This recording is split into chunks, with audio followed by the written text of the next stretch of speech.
Hi-ho, everybody! It's episode 2 of Podcasts of Hare with a very special guest! No guest! How special. This episode's going to be a bit shorter than last month, but will contain fewer frantic and unconvincing denials that Cloud Scratcher isn't a furry comic. We got a bit of stuff to talk about nonetheless. First off, quick announcement. As you may have noticed, we missed an update Tuesday of the week I'm recording this, which isn't entirely rare, unfortunately. I'm not thrilled with that. Life is often life. I'm not going to get into all the details about how that happened.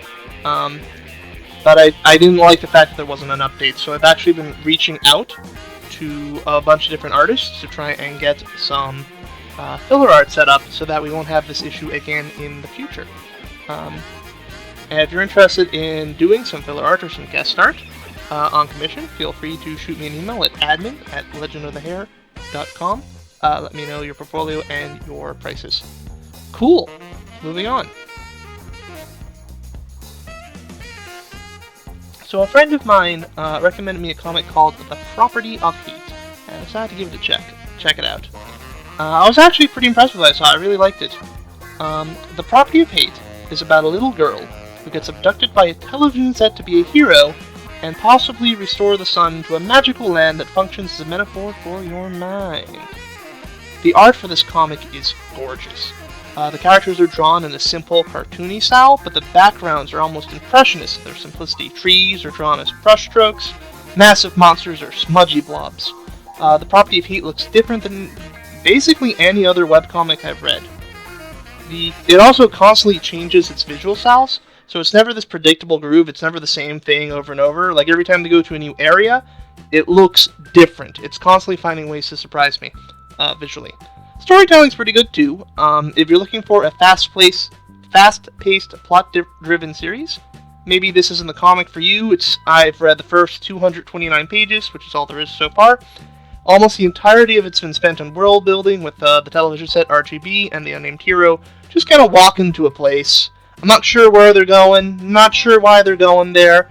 I'm kind of enjoying the trip, but there's not a lot of plot development, so if that's a big thing that you're interested in, not so great.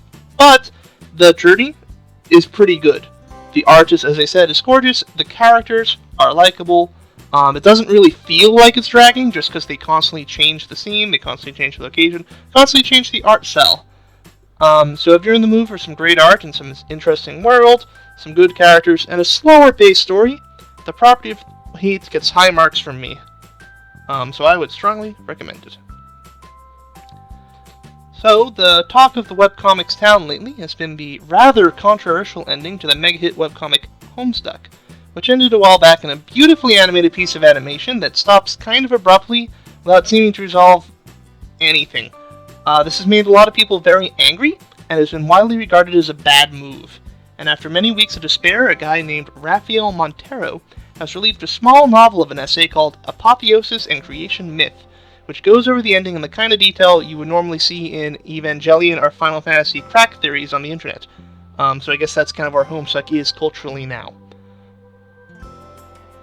The TLDR version of this essay is that the Alpha timeline, which is the one true quote-unquote canon version of events in Homestuck, was the creation of bad guy Lord English, and by escaping canon, becoming unstuck in canon, the characters can now do anything and everything all at once thanks to the power of fanfiction. It's probably true that this is the intended ending of the story. There's been lots of evidence in it that's in the essay. There's been lots of evidence of this in Homestuck that's not in the essay, most notably the Wizardy Herbert fanfiction.